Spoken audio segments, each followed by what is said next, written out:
1986 সালের এপ্রিলে তৎকালীন সোভিয়েত ইউনিয়নের ইউক্রেনের ছোট্ট শহর চেরনোবিলে ঘটে পারমাণবিক শক্তির ইতিহাসে সবচেয়ে ভয়াবহ দুর্ঘটনা, যা মনে করিয়ে দেয় পারমাণবিক বিদ্যুৎ কেন্দ্রের নিরাপত্তার প্রয়োজনীয়তা।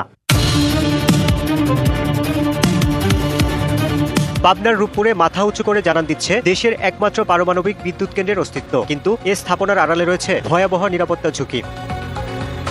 অযোগ্যদের দিয়ে পরিচালিত হচ্ছে স্পর্শকাতর এই বিদ্যুৎ কেন্দ্রটি, আর এই অভিযোগ তুলেছে খোদ নির্মাতা রাশিয়ান প্রতিষ্ঠান রোসাটম।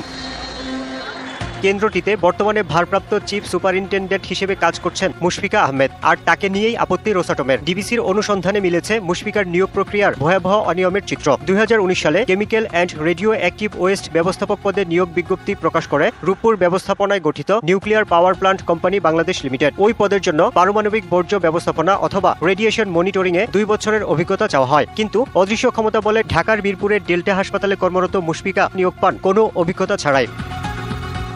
অভিজ্ঞতা না থাকলে কি হবে? মুশফিকার একজন অতিরিক্ত সচিব দুলাভাই আছেন, যিনি বিজ্ঞান ও প্রযুক্তি মন্ত্রণালয়ে পারমাণবিক শক্তি উইংয়ে কর্মরত মইনুল ইসলাম তিতাস। দুলাভাই তিতাস ওই নিয়োগ কমিটির সদস্য ছিলেন।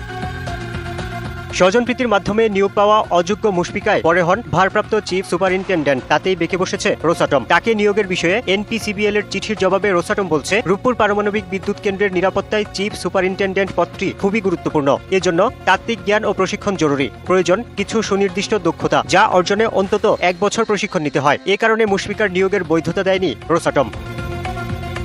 অথচ রহস্যজনক কারণে তাকেই যোগ্য মনে করেন প্রকল্প পরিচালক। কোম্পানির লোক দিয়ে প্রকল্প দেয়, প্রকল্পের কাজ করাই। আমার কাছে অযোগ্য মনে হয় না, আমি কাজ চালাতে পারতেছি। এ বিষয়ে কথা বলতে নারাজ মুশফিকা।